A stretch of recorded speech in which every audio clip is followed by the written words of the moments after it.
Students अस्सलामु अलैकुम। Second year biology के लेक्चर में आपको वेलकम करते हैं। डियर स्टूडेंट्स, हम लोग रिप्रोडक्शन का चैप्टर पढ़ रहे हैं। इससे प्रीवियस लेक्चर में हम लोग फ़ीमेल रिप्रोडक्टिव सिस्टम का टॉपिक कंप्लीट कर चुके हैं। उसके बाद जो नेक्स्ट टॉपिक हम डिस्कस करने जा रहे हैं वो है फ़ीमेल रिप्रोडक्टिव साइकिल, जिसको ह्यूमन फीमेल्स में कहा जाता है मेंस्ट्रुअल साइकिल। और ह्यूमन बीइंग के अलावा जितने भी मेमेलियन फ़ीमेल्स हैं उन सब में इसको कहा जाता है ओएस्ट्रस साइकिल। और ह्यूमन बीइंग में डियर स्टूडेंट्स ये साइकिल कंप्लीट होता है इन 28 डेज़। और इसमें ओवरीज़ में जो चेंजेस आते हैं उनको कलेक्टिवली कहा जाता है ओवेरियन साइकिल, और यूट्रस में जो चेंजेस आते हैं उनको कलेक्टिवली कहा जाता है यूटेराइन साइकिल। सबसे पहले डियर स्टूडेंट्स, ये जितने भी साइक्लिक चेंजेस होते हैं these are in the control of hormones. ये हार्मोन्स के कंट्रोल में होते हैं, जिसको ट्रिगर करते हैं gonadotropins, which are hormones produce from the pituitary gland. जो पिट्यूटरी ग्लैंड से प्रोड्यूस होने वाले हार्मोन जो गोनेड्स को अफेक्ट करते हैं, इन्हें हम बोलते हैं गोनेडोट्रोफिन्स। इनके कंट्रोल में होते हैं। डियर स्टूडेंट्स, ये 4 हार्मोन्स का एक सीक्वेंस मैं आपके सामने लिख रहा हूँ जो आपको बहुत आसान कर देगा इनको समझने के लिए। उसमें पहला हार्मोन है FSH। FSH का फुल नेम है फॉलिकल स्टिमुलेटिंग हार्मोन। इसके बाद जो दूसरा हार्मोन है इसको कहते हैं एस्ट्रोजन। एस्ट्रोजन के बाद जो तीसरा हार्मोन है इसको कहते हैं LH। LH का मतलब है ल्यूटिनाइजिंग हार्मोन। चौथा हार्मोन जो रिप्रोडक्टिव साइकिल में इन्वॉल्व है इसको कहते हैं प्रोजेस्टेरोन। डियर स्टूडेंट्स, ये हार्मोन कहाँ से प्रोड्यूस होते हैं? पहले नंबर पर FSH हार्मोन की बात करें तो FSH hormone is secreted from anterior pituitary.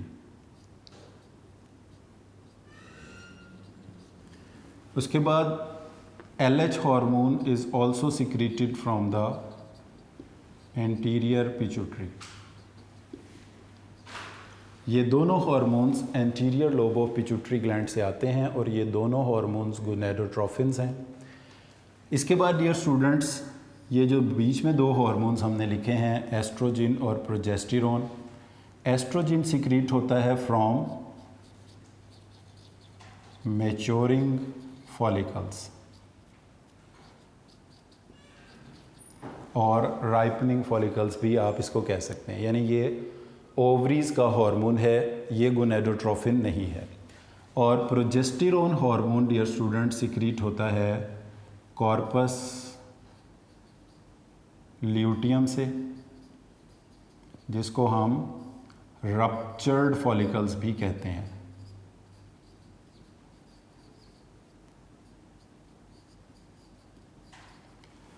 तो डियर स्टूडेंट्स, आप इसमें देखें ये 2 हार्मोन्स ऐसे हैं जो कि ओवरी से सिक्रीट हो रहे हैं, मैच्योरिंग फॉलिकल्स और रप्चर्ड फॉलिकल्स से, वो हैं एस्ट्रोजन और प्रोजेस्टेरोन। तो पहले मरहले में FSH आएगा, फिर एस्ट्रोजन आएगा, फिर LH, फिर प्रोजेस्टेरोन। इसी सीक्वेंस से ये चारों हार्मोन्स मिलकर काम करेंगे। तो ओवरीज में आने वाले चेंजेस को अगर हम इस तरह इधर बनाएं तो फॉलिकल्स जब मैच्योर होना शुरू होते हैं तो इसकी पहली फ़ेज़ को हम कहते हैं follicular phase. On 14th day of the cycle ये फॉलिकल्स रप्चर हो जाते हैं और इन फॉलिकल से एग रिलीज़ होता है, इसको हम कहते हैं ओव्यूलेशन। उसके बाद ये बन जाता है कॉर्पस ल्यूटियम, और ये कॉर्पस ल्यूटियम आहिस्ता आहिस्ता कम होते होते ख़त्म हो जाते हैं। तो डियर स्टूडेंट, 3 मरहलों में हम इसको डिवाइड करेंगे। पहला मरला जिसमें फॉलिकल्स मैच्योर हो रहे हैं इसको कहेंगे फॉलिक्यूलर फेज़, जिसमें फॉलिकल से एग रिलीज़ हो रहा है, इस मरहले को कहेंगे ओव्यूलेशन। और जिस मरहले में ये रप्चर होने के बाद फॉलिकल कहलाता है कॉर्पस ल्यूटियम। जब ये कॉर्पस ल्यूटियम आहिस्ता आहिस्ता ख़त्म हो रहा है तो इस मरहले को हम कहते हैं ल्यूटियल फेज़। अब ऑब्वियस बात है डियर स्टूडेंट्स कि ये फॉलिकुलर फेज़ ओवरीज में है, ओव्यूलेशन ओवरी से हुई है, ल्यूटियल फेज़ ओवरीज में है, और इस स्ट्रक्चर को हम कहते हैं कॉर्पस ल्यूटियम, और ये रिग्रेसिव है, डिजेनरेटिव है, आहिस्ता आहिस्ता ये कम होते होते ख़त्म हो जाएगा। तो डियर स्टूडेंट्स, अब इन फेजेस का मतलब क्या है?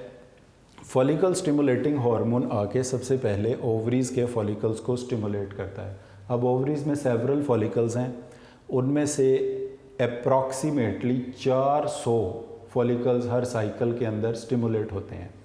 उन 400 फॉलिकल्स में से तकरीबन 380-370 फॉलिकल्स वो होते हैं जो डीजेनरेट हो जाते हैं, और जो फॉलिकल्स डीजेनरेट हो जाते हैं यानी जिनके अंदर ओवोजेनेसिस फर्दर प्रोग्रेस नहीं करता, डीजेनरेशन ऑफ फॉलिकल्स को कहा जाता है फॉलिक्यूलर एट्रीजिया।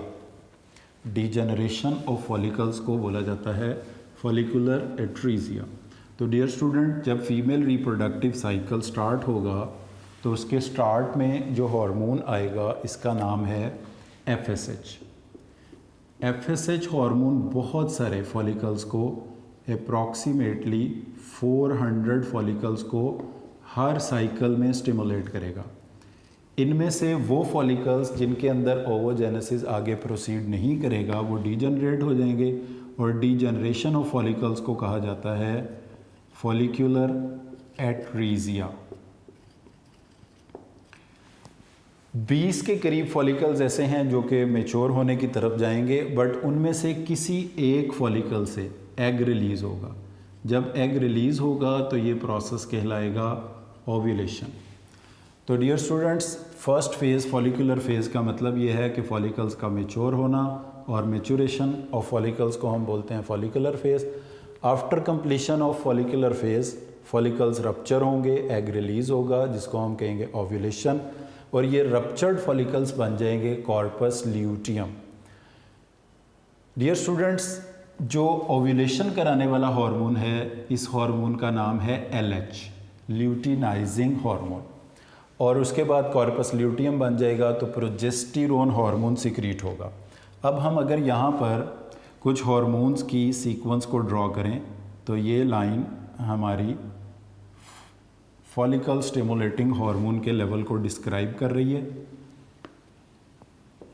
तो FSH यानी FSH हार्मोन बढ़ा तो ये फॉलिकल स्टिमुलेट हुए और ये मैच्योर होना स्टार्ट हो गए। इसके बाद डियर स्टूडेंट्स, आपको बताया था कि FSH हार्मोन जब फॉलिकल्स को स्टिमुलेट करते हैं तो फॉलिकल्स के स्टिमुलेट होने के बाद एक और हार्मोन सिक्रीट होना शुरू होता है जिसका नाम है एस्ट्रोजन, और ये इन राइपनिंग मैच्योरिंग फॉलिकल से सिक्रीट होता है। जैसे जैसे ये फॉलिकल्स की मैच्योरेशन बढ़ती जाती है, एस्ट्रोजन हार्मोन का लेवल भी बढ़ता चला जाता है। तो ये कर्व जिसको हमने ग्रीन लाइन से ड्रॉ किया है, ये एस्ट्रोजन के लेवल को डिस्क्राइब कर रही है। तो एस्ट्रोजन का लेवल एस्ट्रोजन का और FSH का आपस में नेगेटिव फीडबैक है। FSH कम हुआ तो एस्ट्रोजन बढ़ना शुरू हो गया।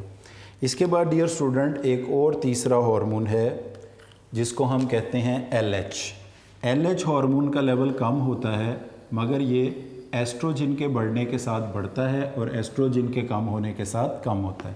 ये ब्लू वाली कर्व जो है ये इंडिकेट कर रही है ल्यूटिनाइजिंग हार्मोन को। उसके बाद चौथा हार्मोन जो है ये स्टार्ट ऑफ द साइकिल में कम ही होता है, मगर जैसे ही ओव्यूलेशन होती है, कॉर्पस ल्यूटियम बनता है, तो प्रोजेस्टेरोन हार्मोन का लेवल बढ़ना शुरू हो जाता है, और जब तक कॉर्पस ल्यूटियम रहता है ये प्रोजेस्टेरोन हार्मोन का लेवल ज़्यादा रहता है। At the end of the cycle जब आप देख रहे हैं ये कॉर्पस ल्यूटियम ख़त्म होता है तो प्रोजेस्टेरोन भी कम होने लग जाता है। तो डियर स्टूडेंट, इस डायग्राम को अगर आप देखें तो इसमें ये ब्लैक वाली कर्व जो है ये वेरिएशन इन FSH को शो कर रही है, जो कि interior lobe of pituitary gland से आया है। जब इसने फॉलिकल्स को स्टिमुलेट कर दिया तो ये कम होना शुरू हो गया, और फॉलिकल्स ने एक और हार्मोन पैदा करना शुरू कर दिया जिसका नाम है एस्ट्रोजन। एस्ट्रोजेंस ने फॉलिकल्स को मैच्योर किया, और फॉलिकल्स जब मैच्योर हो गए तो फॉलिकल रप्चर हुए। वो इस वजह से कि एस्ट्रोजन के बढ़ने से जो हार्मोन बढ़ रहा है उसका नाम है LH। तो इसका मतलब है एस्ट्रोजन और LH का आपस में पॉजिटिव फीडबैक है, क्योंकि एस्ट्रोजन बढ़ता है तो LH बढ़ता है, एस्ट्रोजन कम होता है तो LH कम होता है, दोनों इकट्ठे बढ़ते हैं इकट्ठे कम होते हैं। तो ये MCQ पूछा जाता है कि कौन सा हार्मोन है जो कि ओव्यूलेशन कॉज करता है, तो आपने कहना है ल्यूटिनाइजिंग हार्मोन LH। जब फॉलिकल्स रप्चर हो गए तो कॉर्पस ल्यूटियम बन गया। कॉर्पस ल्यूटियम जो हार्मोन सिक्रीट करते हैं उसका नाम है प्रोजेस्टेरोन। तो ओव्यूलेशन के बाद प्रोजेस्टेरोन हार्मोन का लेवल ज़्यादा हुआ। जब तक कॉर्पस ल्यूटियम रहा प्रोजेस्टेरोन ज़्यादा हुआ। इधर आप देख रहे हैं ये कॉर्पस ल्यूटियम ख़त्म हो रहा है तो प्रोजेस्टेरोन का लेवल भी ख़त्म हो रहा है। यहाँ पर ये साइकिल कंप्लीट हो गया। अब अगर हम इसके डेज़ की बात करें तो यहाँ पर हम लिख देते हैं 0 डेज़, यानी यहाँ से साइकिल स्टार्ट हुआ। जब ओव्यूलेशन होगी तो ये 14th डे होगा और अप्रॉक्सीमेटली ये कंप्लीट होगा 28th डे के ऊपर। तो इस 28 डेज़ के साइकिल के अंदर डियर स्टूडेंट इस ग्राफिकल रिप्रेजेंटेशन में आप देख सकते हैं ये ओवेरियन साइकिल और ये ओवेरियन साइकिल के दौरान होने वाले हार्मोन्स की वेरिएशन। अब डियर स्टूडेंट्स अगर हम इनको इसके साथ साथ ही यूट्रस में भी चेंजेस आ रहे होते हैं। अगर हम यूटेराइन साइकिल को भी इसके साथ रिप्रेजेंट करें तो यूटेराइन साइकिल में 3 मरहले होते हैं। पहले मरहले को हम कहते हैं मेंस्ट्रुअल फेज़, यानी हम साइकिल को के डेज़ को काउंट करना शुरू करेंगे उस फेज़ से जब मेंस्ट्रुएशन स्टार्ट होती है। इसके बाद डियर स्टूडेंट हम देखेंगे इसको यूटेराइन साइकिल को डियर स्टूडेंट्स मैं इधर डिस्क्राइब कर रहा हूँ 0 डे, 14th डे और 28 डेज़। इस ग्राफ में हम सिर्फ एंडोमेट्रियम की थिकनेस को रिप्रेजेंट करेंगे। तो ये कर्व एंडोमेट्रियम की थिकनेस को रिप्रेजेंट कर रही है कि एंडोमेट्रियम की थिकनेस कम हो रही है। फिर उसके बाद इसमें रिपेयर एंड हीलिंग हुई और ये थिकनेस बढ़ना शुरू हुई। फिर ये थिकनेस मैक्सिमम रही और ये फिर से कम होना शुरू हो गई। डियर स्टूडेंट्स अगर आप इसको देखें तो ये 3 मरहले बनते हैं। जिस मरहले में एंडोमेट्रियम की वॉल की थिकनेस कम हो रही है इस फेज़ को कहा जाता है मेंस्ट्रुअल फेज़। जिसमें एंडोमेट्रियम की वॉल की थिकनेस इंक्रीज़ होती है इसको कहा जाता है प्रोलिफरेशन।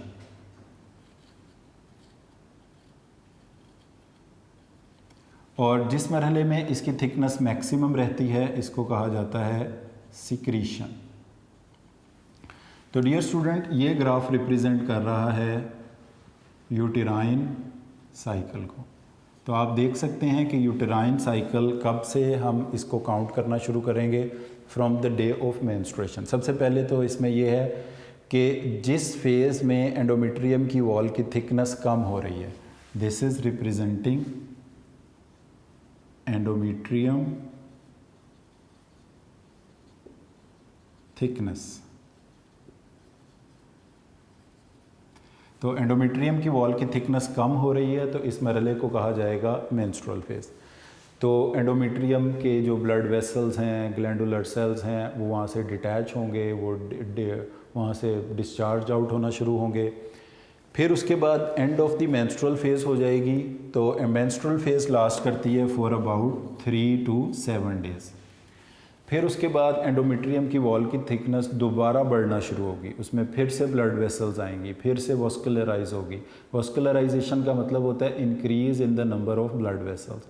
फिर उसमें ग्लैंडुलर सिक्रीटरी सेल्स बढ़ना शुरू होंगे।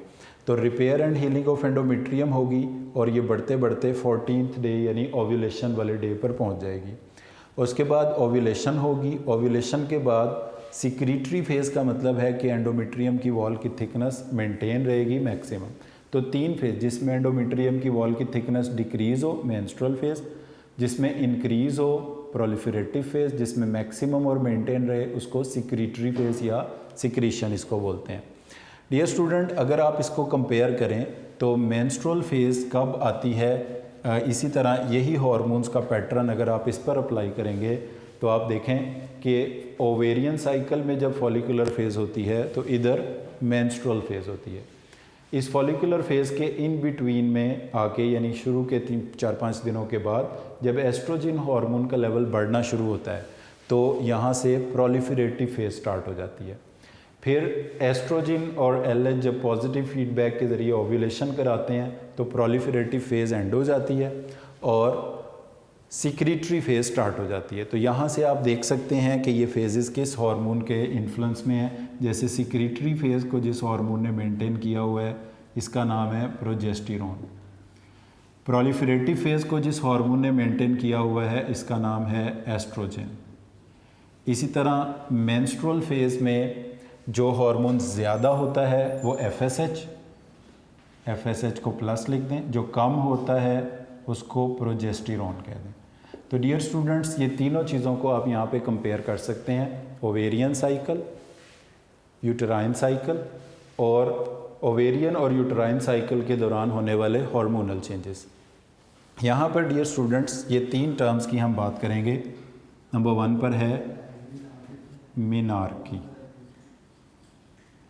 मेनार्की का मतलब होता है फर्स्ट मेंस्ट्रुअल साइकिल। उसके बाद मेनोपॉज। मेनोपॉज का मतलब होता है stoppage of female reproductive cycle का रुक जाना। डियर स्टूडेंट्स, अब इन चीज़ों को हम बुक से भी थोड़ा देख लेते हैं। टॉपिक के स्टार्ट में हमने बात की कि इन ह्यूमन फीमेल्स रिप्रोडक्शन एक साइक्लिक एक्टिविटी है। उसके बाद दूसरा मेन पॉइंट है कि human female reproductive cycle approximately 28 days में कंप्लीट होता है और इसको मेंस्ट्रुअल साइकिल कहा जाता है। ये जिन एंटीरियर लोब के हार्मोन्स के पिट्यूटरी हार्मोन्स के कंट्रोल में है उन्हें गोनेडोट्रोफिन्स कहा जाता है और वो ये दो मेन हार्मोन हैं, एक एफएसएच और एक एलएच। इसके बाद डियर स्टूडेंट्स आप देखें जो हमारी बुक में ये पॉइंट वाइज 4-5 पॉइंट लिखे हुए हैं। इसमें पॉइंट नंबर 1 जो है ये एंटीरियर लोब से फॉलिकल स्टिमुलेटिंग हार्मोन आया जिसने सेवरल फॉलिकल्स को स्टिमुलेट किया, मगर इनमें से कोई एक है जिसके अंदर ये प्राइमरी ओवोसाइट बनेगा, यानी डिवीजन कंप्लीशन की तरफ जाएगी। तो बाकी फॉलिकल्स डीजनरेट हो जाएंगे, इसको फॉलिकुलर एट्रीसिया कहते हैं। अब अगर आप बुक का पॉइंट नंबर 2 देखें तो एफएसएच हार्मोन जब फॉलिकल्स को स्टिमुलेट करता है इनको, तो यहाँ से फॉलिकल से जो हार्मोन पैदा हो रहा है उसका नाम क्या है, एस्ट्रोजन। एस्ट्रोजन हार्मोन एक तो फॉलिकल्स को मैच्योर कराएगा यूटेराइन साइकिल में और साथ साथ एंडोमेट्रियम को स्टिमुलेट करेगा, उसकी internal lining of the uterus को बोलते हैं कि उसकी थिकनेस में इजाफा हो, वो ज़्यादा वस्कुलराइज हो। और साथ साथ ये क्या करेगा, ये एफएसएच को कम करेगा। इसका मतलब है एफएसएच और एस्ट्रोजन में नेगेटिव फीडबैक है। जब एस्ट्रोजन बढ़ना शुरू हो जाए तो एफएसएच ऑटोमेटिकली कम हो जाएगा। इसके बाद डियर स्टूडेंट जो हमारी ये बुक में पॉइंट नंबर 3 लिखा हुआ है, decrease in FSH and increase in estrogen pituitary gland से एक हार्मोन पैदा करवाएगा जिसका नाम है ल्यूटिनाइजिंग हार्मोन। इसका मतलब है एस्ट्रोजन और ल्यूटिनाइजिंग हार्मोन में ये पॉजिटिव फीडबैक की वजह से हो रहा है और ये हार्मोन ओव्यूलेशन कराएगा, फॉलिकल से एग रिलीज़ हो जाएगा। आफ्टर ओव्यूलेशन जो रप्चर्ड फॉलिकल्स हैं इसको कहा जाएगा, नेक्स्ट पॉइंट में देखें, corpus luteum, yellowish glandular structure है। ये जो हार्मोन सिक्रीट करेगा इसका नाम है प्रोजेस्टेरोन। तो ये एमसीक्यू भी अक्सर पूछा जाता है कि प्रोजेस्टेरोन इज सिक्रीटेड फ्रॉम, तो प्रोजेस्टेरोन कहाँ से सिक्रीट हो रहा है, आपने देखा इससे कॉर्पस ल्यूटियम से, इसलिए सिक्रीटरी फेज़ में ये ज़्यादा है। इसके बाद डियर स्टूडेंट्स अब अगर तो फर्टिलाइजेशन हो गई, जाइगोट बन गया, कंसेप्शन हो गई, इम्प्लांटेशन हो गई, प्रेगनेंसी हो गई, फिर तो ये वाली ल्यूटियल फेज़ और उधर से सिक्रीटरी फेज़ ये कंटिन्यू हो जाएगी इन प्रेगनेंसी। अगर फर्टिलाइजेशन नहीं हुई तो फिर क्या होगा, कॉर्पस ल्यूटियम के ख़त्म होने से प्रोजेस्टेरोन भी ख़त्म हो जाएगा और मेंस्ट्रुअल फेज़ आ जाएगी। तो इसके नतीजे में क्या होगा जी, मेंस्ट्रुअल फेज़ में कॉर्पस ल्यूटियम डीजनरेट होगा, प्रोजेस्टेरोन की सिक्रीशन ख़त्म हो जाएगी और जो एंडोमेट्रियम के स्पॉन्जी सेल्स हैं उनमें ब्रेकडाउन शुरू होगी। Discharge of blood and other cell debris को कहते हैं menstruation. It will last for 3 to 7 days और इसी तरह फिर नेक्स्ट साइकिल स्टार्ट हो जाएगा। डियर स्टूडेंट्स अब जब ये कोई फीमेल्स जो हैं वो अपनी मेनोपॉज की 40-45 ईयर्स की एज पे पहुंचते हैं तो ये हमेशा के लिए रिप्रोडक्टिव साइकिल स्टॉप हो जाता है, इसको कहते हैं मेनोपॉज। और जो फर्स्ट रिप्रोडक्टिव साइकिल होता है उसको कहते हैं मेनार्की। डियर स्टूडेंट्स कुछ फैक्टर्स ये एंड में डिस्कस किए गए हैं जो ह्यूमन रिप्रोडक्टिव साइकिल को, फीमेल रिप्रोडक्टिव साइकिल को डिस्टर्ब करते हैं, जिसमें माल न्यूट्रिशन, खुराक का इम्बैलेंस होना, खुराक की कमी होने को कहते हैं। इमोशनल डिस्टर्बेंस, कुछ जो साइकोलॉजिकल प्रॉब्लम्स हैं वो इसको अफेक्ट करते हैं। तो अगर ये 28 डेज से ज़्यादा या कम वक्त में कंप्लीट हो रहा है तो इस तरह के साइकिल को बोला जाता है डिस्टर्ब्ड साइकिल बोला जाता है। इसके बाद डियर स्टूडेंट नेक्स्ट पेज पर ये कुछ डायग्राम हैं। ऊपर वाली डायग्राम में ओवेरियन साइकिल को रिप्रेजेंट किया गया है और नीचे जो एंडोमेट्रियम की थिकनेस रिप्रेजेंट की है इसको यूटराइन साइकिल बोलते हैं। अब इसका बेहतर तरीका ये है कि पहले नंबर पर आप ये ओवेरियन साइकिल, उसके नीचे हार्मोन्स की वेरिएशन और उसके नीचे ये यूटराइन साइकिल की कर्व बना लें तो आप uterine cycle, ovarian cycle, hormonal changes और यूटराइन साइकिल इनको कंपेयर कर सकते हैं। तो डियर स्टूडेंट्स यहाँ पर ये हमारा फीमेल रिप्रोडक्टिव सिस्टम का टॉपिक भी कंप्लीट हुआ। येलो बॉक्स की एक इन्फॉर्मेशन दी हुई है, इसके हवाले से कुछ डिस्कस कर लें। वो ये कि जो ह्यूमन फीमेल्स हैं उनमें तो इसको मेंस्ट्रुअल साइकिल बोलते हैं और उसकी कहने की वजह ये होती है क्योंकि ह्यूमन फीमेल्स में ये मेंस्ट्रुअल फेज़ एग्जिस्ट करती है, जबकि जो ह्यूमन बीइंग के अलावा अदर फीमेल्स हैं उनमें इस साइकिल को कहा जाता है ओएस्ट्रस साइकिल। उसमें ये होता है कि ये जो 14th डे के ऊपर ओव्यूलेशन होनी है, इस ओव्यूलेशन के लिए फिजिकल स्टिमुलस ऑफ मेटिंग का स्टिमुलस रिक्वायर है। यानी ह्यूमन फीमेल्स के अलावा जितने भी मैमेलियन फीमेल्स हैं जिसमें ये बेफलोज, हॉर्सेस, डोंकी, गोट ये शामिल हैं, इन सब के अंदर क्या होता है कि जब कॉपुलेशन होती है, मेल फीमेल डिफरेंट जेंडर के मेंबर्स जो हैं वो रिप्रोडक्शन के लिए इकट्ठे होते हैं, इस प्रोसेस को मेटिंग या कॉपुलेशन बोलते हैं, तब ही क्या होती है, ओव्यूलेशन होती है। अब मेटिंग होने का मतलब ये होगा कि ओव्यूलेशन हुई, मेटिंग हुई, तो that mean the sperms are available. अगर स्पर्म्स अवेलेबल होंगे तो डेफिनेटली ये जो प्रोलिफरेटिव फेज़ के बाद सिक्रीटरी फेज़ है, it will not go to the menstruation, it will go to the pregnancy. इससे क्या होगा, प्रेगनेंसी स्टार्ट हो जाएगी और फिर जब प्रेगनेंसी लास्ट करेगी तो यही चीज़ें दोबारा होंगी। तो बेसिक डिफरेंस जो ओएस्ट्रस साइकिल और मेंस्ट्रुअल साइकिल में है वो ये कि मेंस्ट्रुअल साइकिल सिर्फ ह्यूमन फीमेल्स में होता है, जबकि ओएस्ट्रस साइकिल ह्यूमन फीमेल्स के अलावा जितने भी मेमेलियन फीमेल्स हैं उनमें होता है। दूसरा डिफरेंस ये है कि मेंस्ट्रुअल साइकिल में ओव्यूलेशन के लिए physical stimulus of mating require नहीं होता, जबकि ओएस्ट्रस साइकिल में ओव्यूलेशन के लिए physical stimulus of mating require होता है। फिर इसका मतलब डियर स्टूडेंट्स, जो मेंस्ट्रुअल साइकिल है इसमें फर्टिलाइजेशन में इफ़ और नॉट है, फर्टिलाइजेशन हो भी सकती है, अगर हो गई तो प्रेगनेंसी हो जाएगी, मेंस्ट्रुएशन रुक जाएगी। अगर प्रेगनेंसी नहीं हुई तो फिर मेंस्ट्रुअल फेज़ आ जाएगी। जबकि बाकी मैमल्स में जिनमें ओएस्ट्रस साइकिल है उनमें डेफिनेटली ओव्यूलेशन के बाद प्रेगनेंसी ही होगी और ये साइकिल रुके रहेंगे चाइल्ड बर्थ तक। तो इसलिए ह्यूमन फीमेल्स में तो इसको मेंस्ट्रुअल साइकिल कहा जाता है, बाकियों में इसको ओएस्ट्रस साइकिल बोला जाता है। अब इसके हवाले से ये दोनों चीज़ें हैं। सम टाइम ये बात पूछ ली जाती है शॉर्ट क्वेश्चन में कि what is the difference between menstrual and ओएस्ट्रस cycle, या सम टाइम ये येलो बॉक्स इसी तरह से आ जाता है कि डिफाइन ओएस्ट्रस साइकिल को डिस्क्राइब करें, एक्सप्लेन करें। तो डियर स्टूडेंट्स, ये आपने देखा कि जब हम इनको कंबाइन करके पढ़ते हैं ओवेरियन साइकिल और यूट्राइन साइकिल को, तो फर्स्ट फेज़ जो है वो एफएसएच के कंट्रोल में है। सबसे पहले एफएसएच से ये स्टार्ट होगा और मेंस्ट्रुएशन से आप इसको काउंट करना, इसके डेज स्टार्ट करेंगे। उसके बाद एस्ट्रोजन हार्मोन के कंट्रोल में आ जाएगी, यानी फॉलिकुलर फेज़ स्टार्ट होती है एफएसएच के इन्फ्लुएंस की वजह से और कंटिन्यू होती है, कंप्लीट होती है एस्ट्रोजन की वजह से। और उधर जो है एफएसएच हार्मोन की वजह से जो है वो मेंस्ट्रुअल फेज़ आती है और एस्ट्रोजन की वजह से प्रोलिफरेटिव फेज़ आती है। ल्यूटिनाइजेशन हार्मोन की वजह से, ल्यूटिनाइजेशन मतलब ओव्यूलेशन होती है, और इधर से ओवेरियन साइकिल में ल्यूटियल फेज़ और उधर से जो सिक्रीटरी फेज़ है वो कंटिन्यू करती है प्रोजेस्टेरॉन के इन्फ्लुएंस की वजह से। अब डियर स्टूडेंट, इनके हवाले से कुछ क्वेश्चंस हैं जो कि बहुत ही पेट क्वेश्चंस हैं अक्सर, मगर वो बच्चों को कंफ्यूज करते हैं, वो उनके गलत आंसर्स कर देते हैं। तो वो मैं कुछ क्वेश्चंस लिख देता हूँ, आप साथ इनको नोट भी कर लें। जैसे यूटेराइन साइकिल के 3 क्वेश्चंस हैं। Number 1, decrease in thickness of endometrium, decrease in thickness of endometrium, इसको क्या कहेंगे? अभी आपने ग्राफिकली भी देखा है इसको। उसके बाद increase in thickness of endometrium, इसको क्या बोलेंगे? और endometrium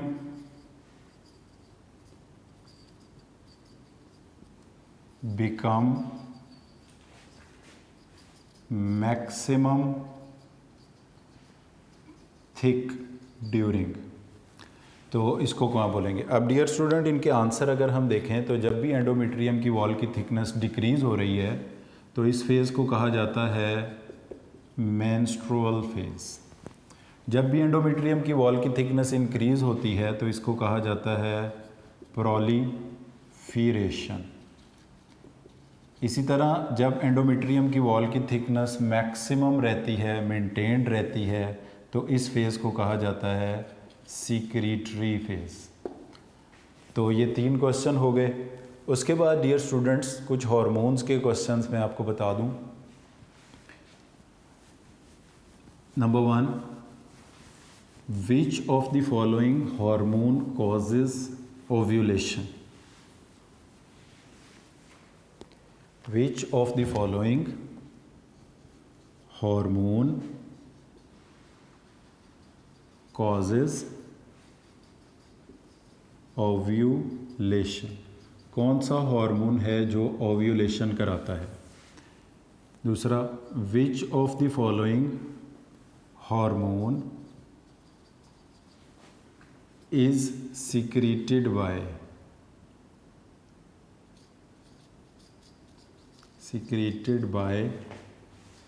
corpus luteum? Corpus luteum से कौन सा हार्मोन सिक्रीट होता है? फिर इसी तरह maximum level of progesterone is maintained इन,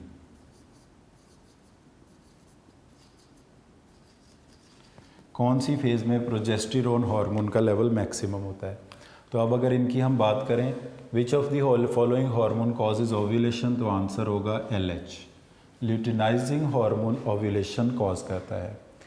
इसके बाद dear students, which of the following hormone is secreted by the corpus luteum? तो कॉर्पस ल्यूटियम से प्रोजेस्टेरॉन हार्मोन सिक्रीट होता है। Maximum level of progesterone is maintained इन, तो वो कौन सी फेज़ है? वो सिक्रीटरी फेज़ है। सिक्रीटरी फेज़ में maximum level of progesterone observe किया जाता है। इसी तरह डियर स्टूडेंट, ये अगर हम प्रोजेस्टेरॉन हार्मोन के हवाले से एक और क्वेश्चन है वो पूछें, तो डिक्रीज़ इन प्रोजेस्टेरॉन लेवल कॉजेज़, डिक्रीज़ इन प्रोजेस्टेरॉन लेवल कॉजेज़, के प्रोजेस्टेरॉन हार्मोन के कम होने से कौन सी फेज़ आती है? डिक्रीज़ इन प्रोजेस्टेरॉन लेवल कॉजेज़। तो डियर स्टूडेंट, प्रोजेस्टेरॉन के कम होने की वजह से मेंस्ट्रुअल फेज़ स्टार्ट होती है। मेंस्ट्रुअल फेज़ स्टार्ट होगी प्रोजेस्टेरॉन हार्मोन के कम होने से। इसके बाद डियर स्टूडेंट्स, इसके हवाले से एक और क्वेश्चन है। वो क्वेश्चन ये है कि विच of the following pair of hormones show positive feedback? कौन सा पेयर ऑफ हार्मोन है जो कि पॉजिटिव फीडबैक शो करता है? तो डियर स्टूडेंट, इसका आंसर है एस्ट्रोजन और LH। ये पॉजिटिव फीडबैक शो करते हैं। बाकी जितने भी हार्मोन्स आप देखेंगे उन सब में नेगेटिव फीडबैक ऑब्ज़र्व किया जाएगा।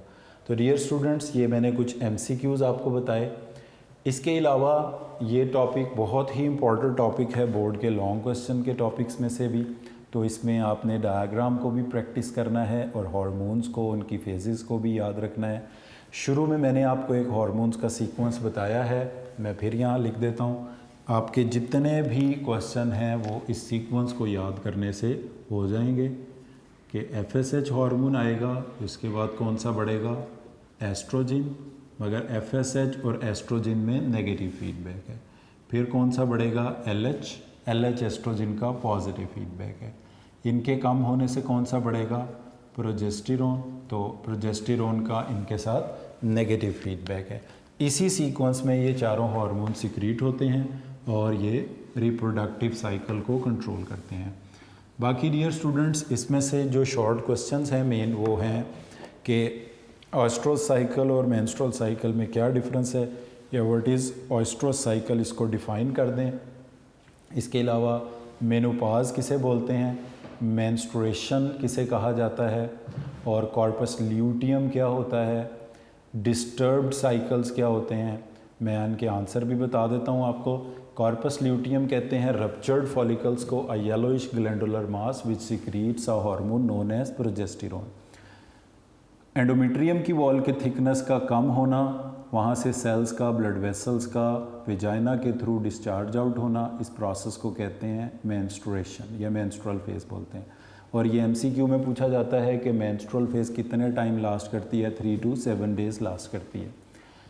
उसके बाद डियर स्टूडेंट्स, एक और बल्कि क्वेश्चन है वो मैं यहाँ बता देता हूँ आपको।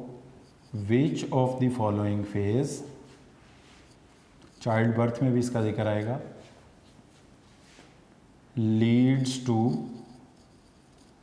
प्रेगनेंसी।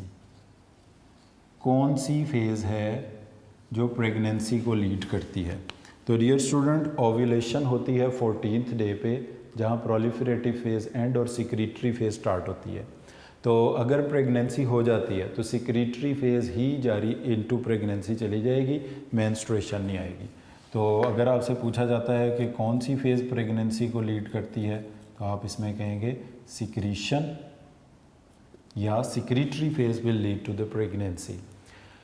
और फिर इसमें मेनोपॉज है, complete stop of the female reproductive cycle को बोलते हैं। और disturbed cycles, emotional disturbance, malnutrition की वजह से अगर ये 28 डेज से लेस या मोर टाइम में कंप्लीट हो रहे हैं तो इसको कहा जाएगा, इसको फिर नाम दिया जाएगा डिस्टर्ब्ड साइकिल का। तो आज के लेक्चर को डियर स्टूडेंट हम यहीं पर कंक्लूड करते हैं। ये टॉपिक भी लॉन्ग क्वेश्चन के हवाले से वेरी इंपॉर्टेंट है, MCQs के हवाले से भी वेरी इंपॉर्टेंट है, और जो पॉइंट्स आपको इसमें से मैंने बताए वो शॉर्ट क्वेश्चंस के लिए भी बहुत ही इम्पॉर्टेंट है। तो आज के लेक्चर को डियर स्टूडेंट हम यहीं पर ख़त्म करते हैं। Thank you very much for today.